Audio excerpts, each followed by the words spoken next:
Hi, my name is David Gardner. I'm a senior software engineer at Nvidia, and I'm working on the Morpheus team. Up front, legal disclaimer, the opinions I expressed are my own, do not represent my employer or previous or current employers. Please don't sue me. I'm going to give a brief overview of Nvidia, what we do. Then I'm going to jump into cybersecurity and what we're doing on the Morpheus team. Then I'm going to talk a little bit about my education background, work experience, a little bit about why you might want to choose computer science for your education path, and then we'll jump into Q&A. Okay, so as most of you know, NVIDIA makes graphics cards, and at the core of that graphics card is the GPU. I'll use those terms interchangeably. And primarily, NVIDIA got started in video games. So if you play video games, you might have an NVIDIA graphics card in your computer. You might have one of our competitors. And if you have a Nintendo Switch, that comes with an NVIDIA GPU in it. And one of the things is not only are we involved in actually just simply playing the games, but we're actually involved in video game production. So a lot of the video game authors will use our graphics cards, and that same technology also gets used in the production of feature animation and as well as simulation. So if you had a robot that you were going to build, you could simulate how it would interact with the outside world using one of our graphics cards. And when it comes to games, the graphics card, the GPU, is required to compute tons of things that are all going on at the same time, right? So you have physics rendering, you have ray tracing that's going on, and a lot of that's being calculated concurrently. What happened is people eventually found out that those same techniques could be used for other purposes. So specifically, and it's been in the news lately for AI, for neural networks, and scientific computing. This slide shows a brief kind of overview, high-level overview of all the different industries that NVIDIA is involved in and how they're taking advantage of our technologies. And of course, it goes without saying, NVIDIA is a great place to work at. It's the best job I've ever had. One thing to keep in mind is NVIDIA is in Santa Clara, which is in the Bay Area, but a lot of us work from home, and we also have offices around the world. Uh, we're routinely ranked as like one of the best places to work, if not the best place to work by Glassdoor and other publications that review them. One of the things to keep in mind is when you are considering going to work for a company, you could look at their reviews on Glassdoor, and it could give you some information. One thing to keep in mind, they're kind of a little bit like Yelp reviews, so people typically will only leave a review if they've had a bad experience, often after they've left.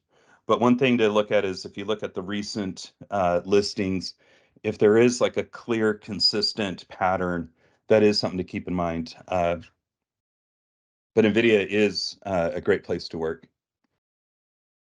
All right, so let's talk a little bit about cybersecurity and how the Morpheus team and the Morpheus project plays a part in that. So right now, uh, obviously, the number of people getting on the internet is increasing every year, and the number of companies who are offering services on the internet is increasing as well.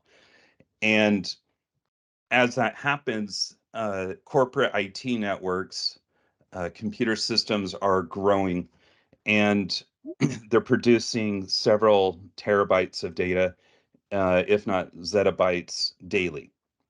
And what that means is that threat actors have more avenues of attack to compromise corporate networks. And what that means is that also because of the sheer volume of users on these large internet connected systems, there's it's completely impossible for one human being to just monitor the logs and monitor the activity. And that's where we really have to look at automated security monitoring systems. And in the lower right corner is the stat that basically says on average it's taking 277 days to identify a breach and actually contain it. And what that means is that a lot of times hackers are compromising networks and they're going unnoticed and they're taking their time to look around and find what they're interested in a company's network. And also, it's a very costly for a breach to occur, both financially and as well as in terms of I'm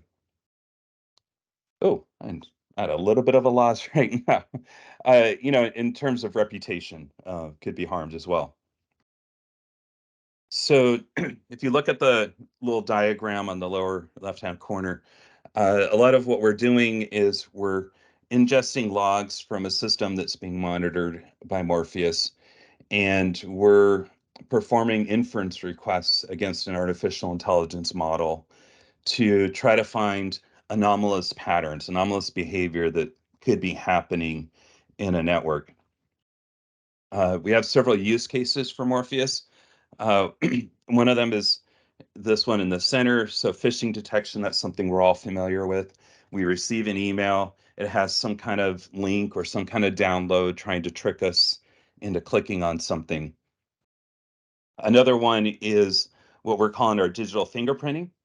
And so if you can imagine, uh, every employee at a company has a certain behavioral pattern. So let's say hypothetically we have an employee named Susie, and Susie lives in St. Louis. And every day Susie logs in through the St. Louis VPN server from her corporate company assigned laptop. And she's typically accessing the engineering's source control server. One day, that account is logged in from, let's say, Wisconsin, from a new computer, and all of a sudden that user account is trying to access the accounting database for the first time, right? That's a huge red flag. But for a large corporate network, that could be very hard to detect. And so that's what we're calling our digital fingerprinting system. We also have sensitive information detection. This is where you have data that's being transferred that should be encrypted, but due to a bug, is being unencrypted. And so we want to find out if we're leaking social security numbers or transmitting credit card numbers unencrypted, and we want to catch that, fix that bug really quickly. So that's what the sensitive information detection pipeline is about. So Morpheus, so on the left-hand side, we have our sources of data.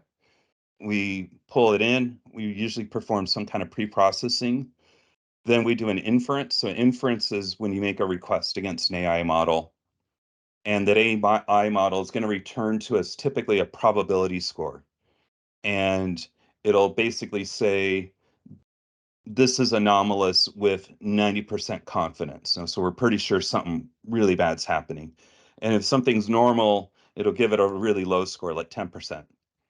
Then in the post-processing, we're typically performing a filter, and that's user defined. And we're basically saying, I only care about things that get a score of 75% or higher confidence. And then we fire off an alert. And so under the hood, Morpheus is an open source project. It's available on GitHub. It's written as a mix of Python and C++ and a little bit of CUDA. Uh, and it includes several pre-trained AI models along with their data sets and their validation scripts that we use to build that model. That's kind of unique in the sense that a lot of open source projects include the code, but they don't include the models, or they don't include the data sets. Getting good cybersecurity data sets is very difficult because of the sensitive nature of the data. Uh, and includes several pre-built pipelines for you to use. And then we also include several reusable stages from which new pipelines can be composed. And so what do I mean by stages? So down here on this left-hand column, we have our different pipelines or our different use cases. And what we mean by pipeline is the data flows from left to right. We're reading it in from, like, let's say, a Kafka message queue or straight from a file. And we're going through to our inference stages in blue, into post-processing, and then out to the output where we're sending off our alerts. And what we're showing is that for all these different use cases, a lot of the stages are very similar. A lot of them are reused or can be interchanged. And so we're allowing our customers to be able to add their own stages if they need to, reuse the existing provided ones as well. And so what does the Morpheus pipeline look like? We have two ways to define a Morpheus pipeline. One is from the command line. So Morpheus runs in Linux, and we have a command line interface, and then we have a Python API interface. And this pipeline is our anomalous behavior profiling pipeline. And what it's looking for is to figure out if the GPUs are being used for crypto mining. So one of the things that can happen is a hacker breaches a corporate network, and they discover that this corporation has invested in a large number of GPUs. And one of the things the hackers will often do is repurpose those GPUs to perform crypto mining on behalf of the criminals. And so what this is looking for, and that's actually happened to a couple of companies where they thought their GPUs were being used for one thing, but criminals were using them to do crypto mining. So that's what this pipeline is checking for. And that same pipeline could also be defined using our Python API.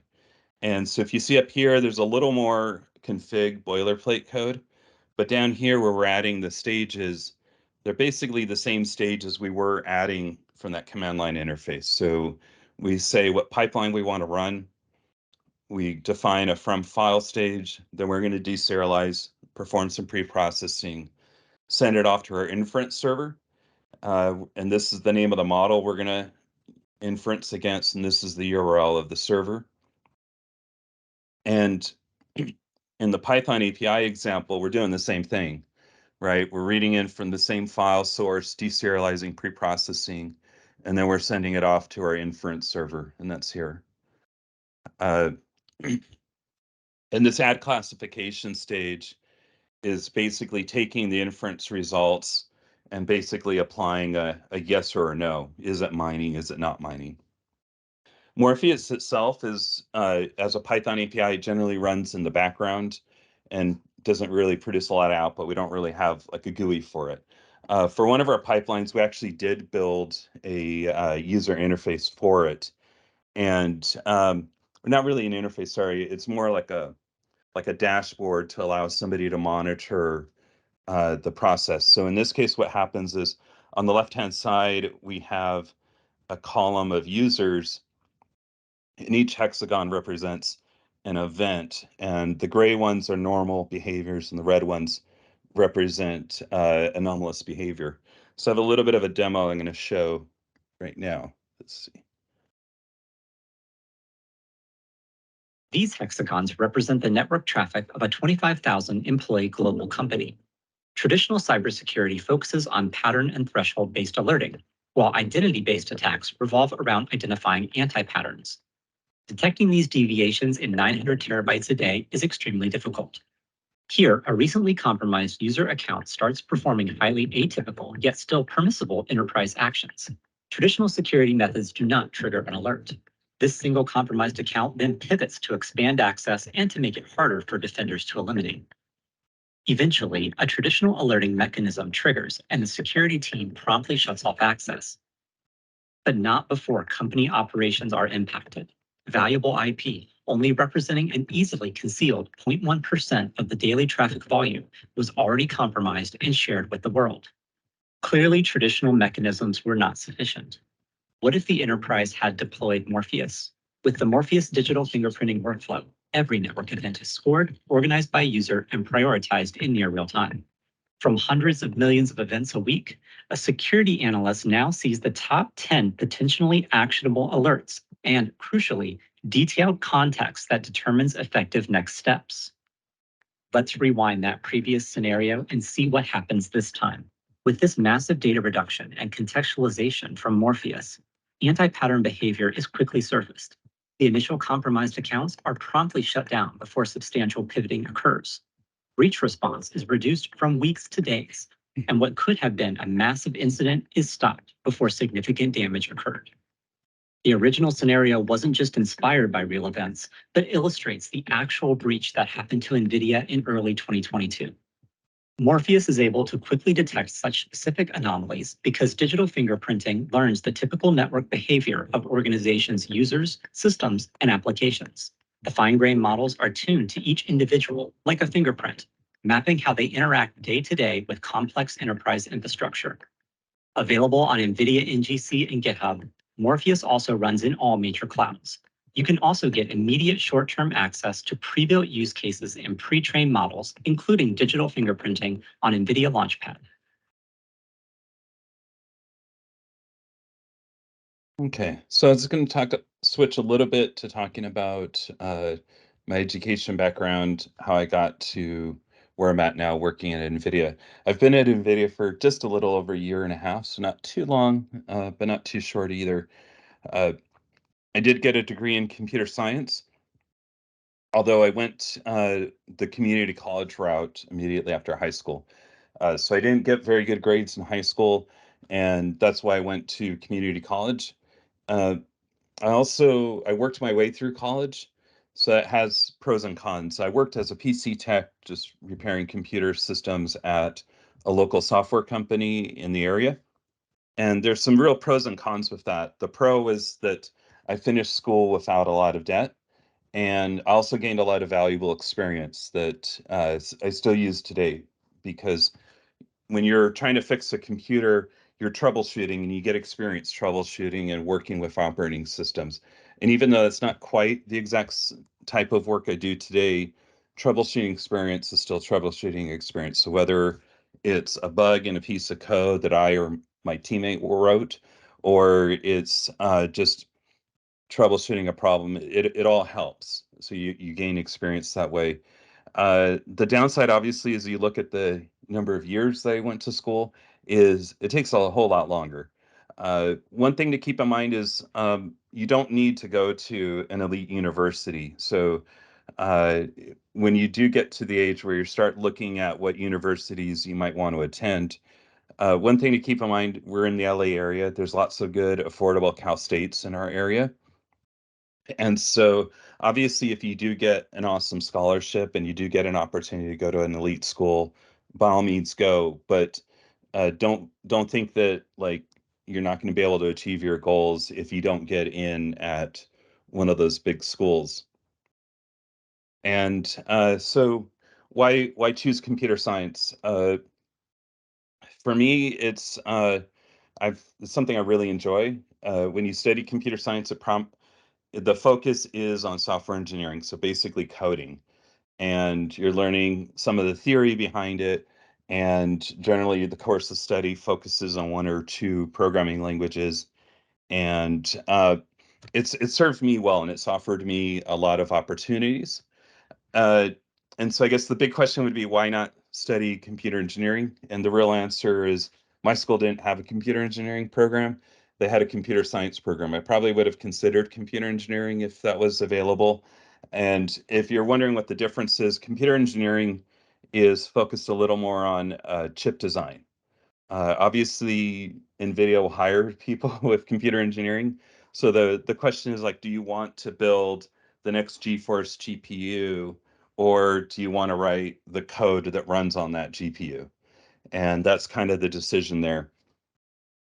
And obviously, a lot of engineering and math degrees are really highly sought after right now. And so you really can't go wrong. I think just going to college, just going to a university, at least getting that bachelor's degree, that's kind of the minimum right now, and it really opens up a lot of doors for you. I know there's a lot of people who are self-taught know how to code, or there's a lot of people who are going to boot camps. And the one thing I'd say about that is that sometimes when you apply for a job, unfortunately, your resume doesn't go immediately to the hiring manager. Quite often, it's going to somebody in an HR department who's just looking to see if you're meeting the minimum job requirements. And for that reason, I would say definitely at least get a bachelor's degree. The other thing is it gives you some opportunities to do something different if you choose to later. And the other thing is when you go to the boot camps, you're usually learning one specific language and one specific type of technology. And sometimes different technologies will go out of date, but the degrees never do. And so, yeah, so that's just kind of something to keep in mind. So then what do you do? Once you get into to university, the big thing you want to do is get an internship in your summer months if you can. The reason is if you've ever applied for a job, they all say they have, experience is a requirement. And it's really hard to get a job when you don't have any experience because you're trying to get your first job so you can get experience. But the job interview for an internship, that's really the only time where previous experience isn't really expected.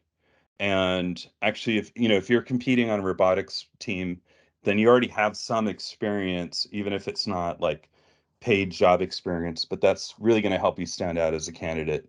And of course, when you're at that age, Nvidia has internship programs. We have an intern on our team right now.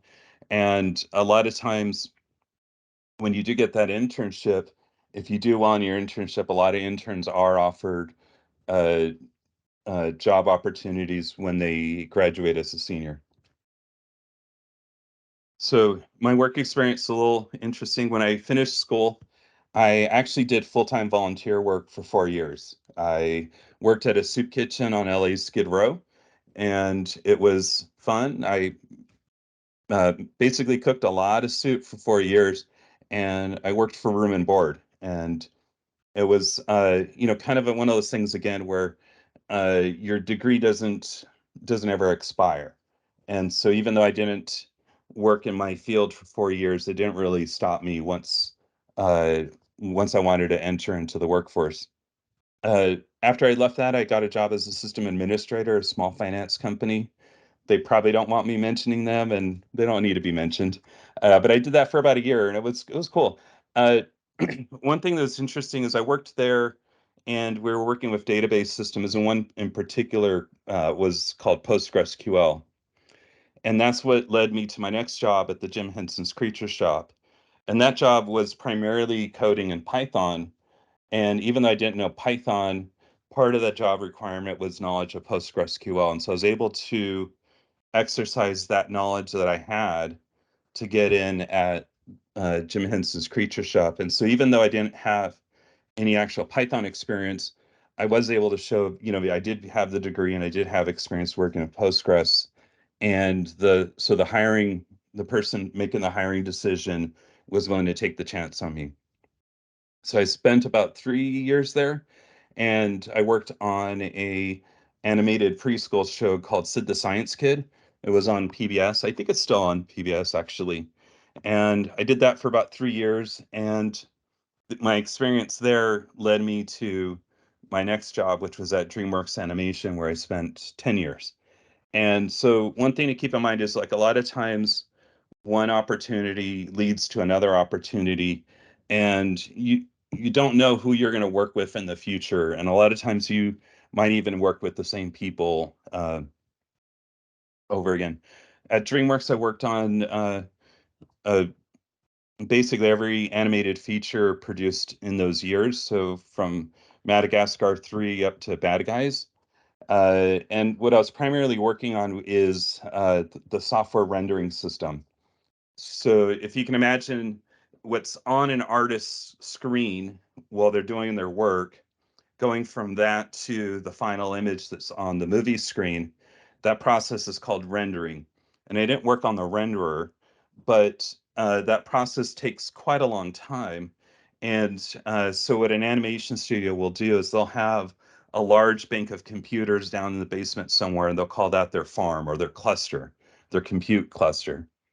And so you have to distribute the work across all the machines. So a typical animated feature is performed at 24 frames per second. So that's 24 individual images for every second of animation that's on the screen. And if you're doing a 3D movie or stereoscopic, that means you're rendering both a left eye and a right eye for every frame. So you're actually producing 48 individual images per second. And each of those images, at different times, we had different rendering technologies in play. But on average, it would take about 8 hours to render one of those images. So if you do the math, if it's 24 times 2 times 8, gets you to about 384 hours to render a single second of animation. And so what we would do is actually we would split that up, distribute the work. So the artist works on a shot, and when they get done at the end of the day, they hit submit, and it'll schedule that work to be rendered on actually 48 different computers. So it actually gets done in 8 hours. So when they come in the next day, that shot of footage is available to be reviewed by the director. So some of that work's been released publicly, and so I have like a little demo video to show about that. So the renderer at DreamWorks was called Moonray. And let's see. Oh, it's not showing the right spot. Oh, well, we'll let this play through for a little bit. Let's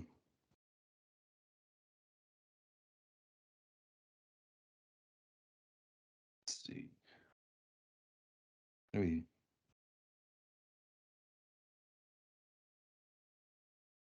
So in this case, what we're working on was distributing the work where multiple machines can cooperatively compute the render for a single image on an artist's workstation.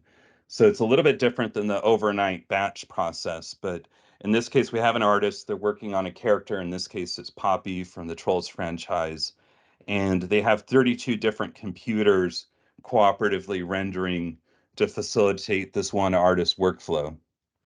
And that's what's going on here. So the renderer itself I didn't work on, but the distributed computing part is called Eris, and that was something I worked on while I was there. And this is showing the image process of different standalone versus multiple computers and how long it would take to compute. Okay, and so that's what I got, and we'll open it up for questions if there are any.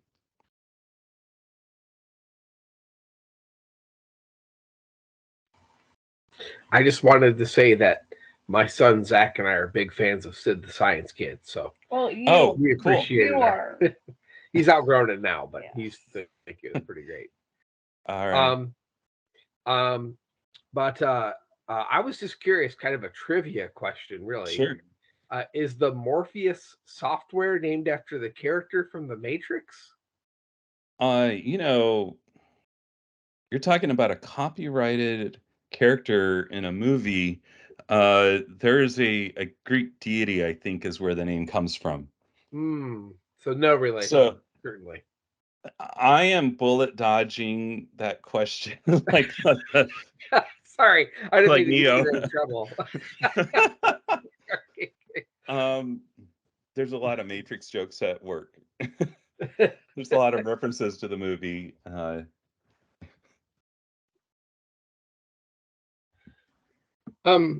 So going back to going to Morpheus, we were just talking about it, I guess. So you talked about how that software was essentially free and on GitHub. Sure. Is that like how I assumed Nvidia, like, they make money on other things, but how do they financially justify that, I guess? Right. So Nvidia actually releases a lot of software as open source. CUDA And backend. That's how you justify it. yeah, there you go. CUDA Autumn on had the right NVIDIA is answer. not worth the effort. Buy an NVIDIA GPU. Right. So if it it does require an Nvidia GPU to run. So it's kind of like a loss leader to get people into our ecosystem. And now you don't necessarily have to buy a GPU. A lot of our customers would be running this in a cloud provider, and so they could just be renting a compute instance that had access to a CUDA capable GPU.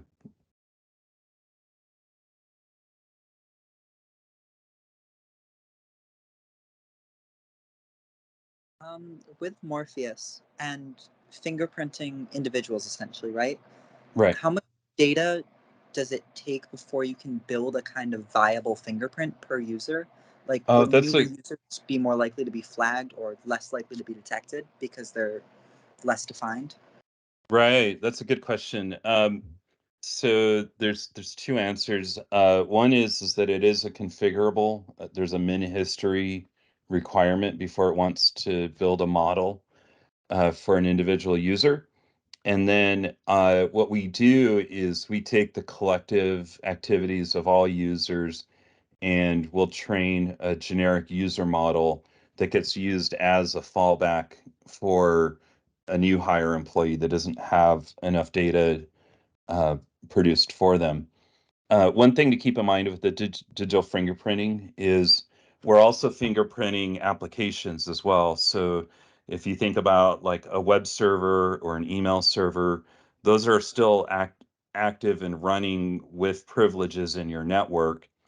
And so you want to profile what is the normal expectation for a web server, what is the normal expectation for the email server, because if those servers are compromised, there's been a lot of, I guess, like arbitrary code execution attacks that have occurred against web servers where the attackers are able to trick the web server into running whatever code that the attackers want. So you would also want to do fingerprinting on the other systems as well.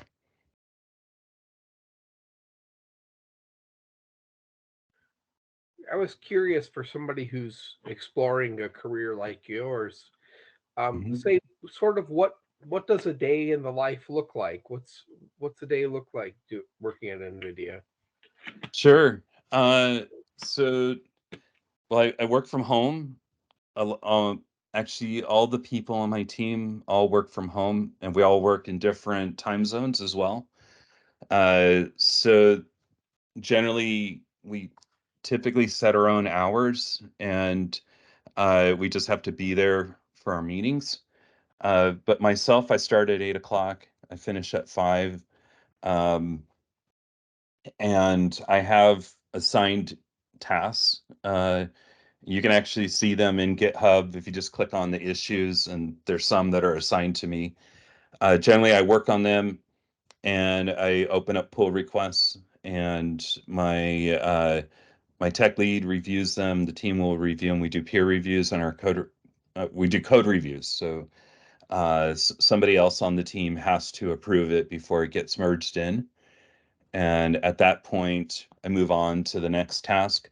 We typically work on I believe like a 3-month release window, and we'll do sprints within that. So generally, the top priority tasks are set for us. So right now, what's at least the thing I'm working on this week and last week and next week is right now I'm writing a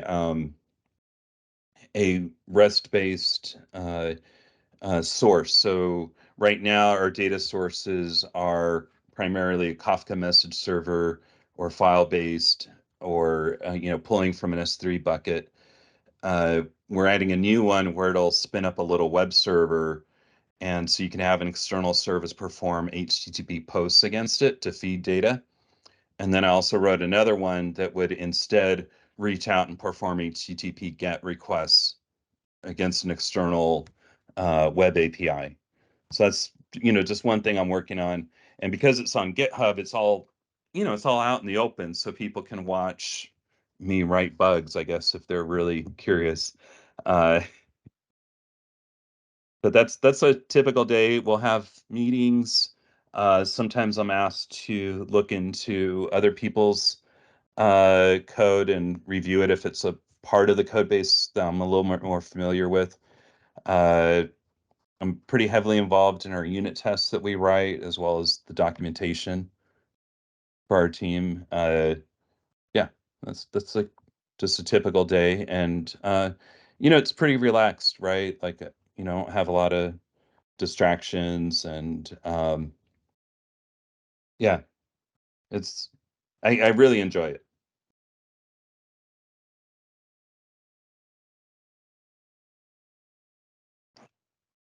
Back on the machine learning side for Morpheus, Sure.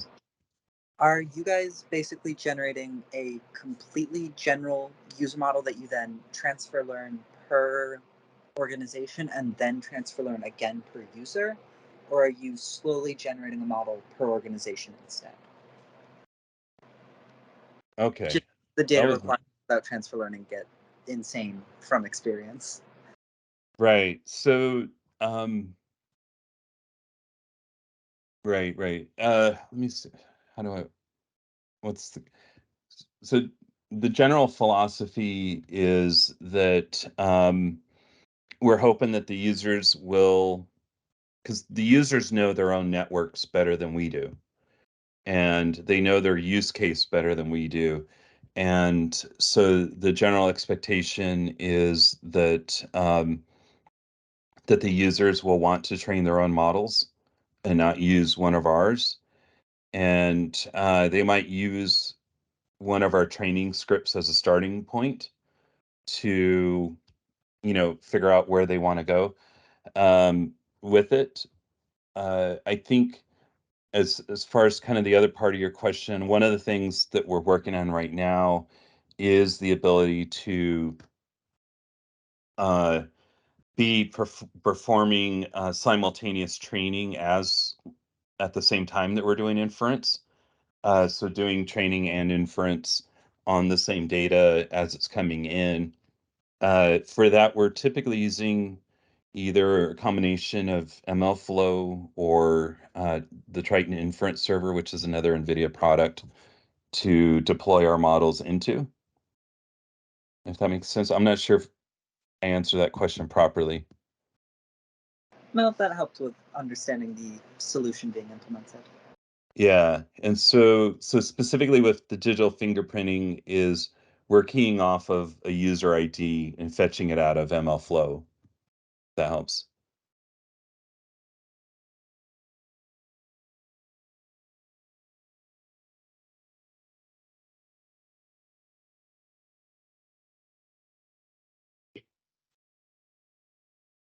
Okay, does anyone have any other questions?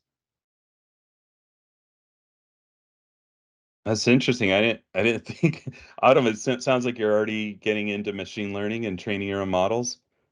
That's pretty impressive. I Yeah, wasn't expecting that.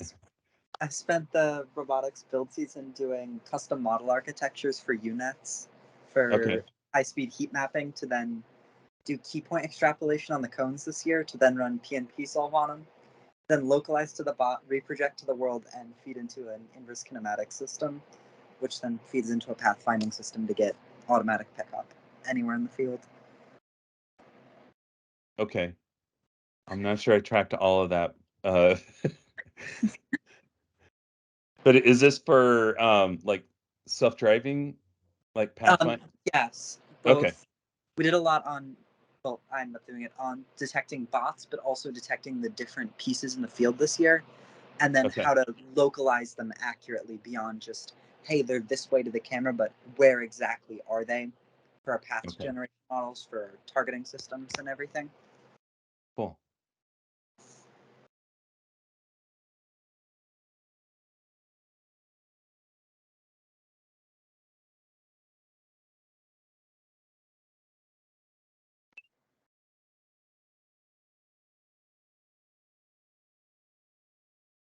Okay, I don't see anyone else asking any questions.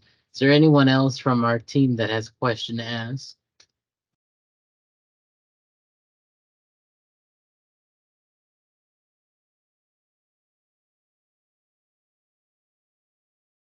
Anyone? Going once, going twice. Yeah, I think that's everyone. I think that's probably the end of this situation because I don't see anyone else that has a question to ask.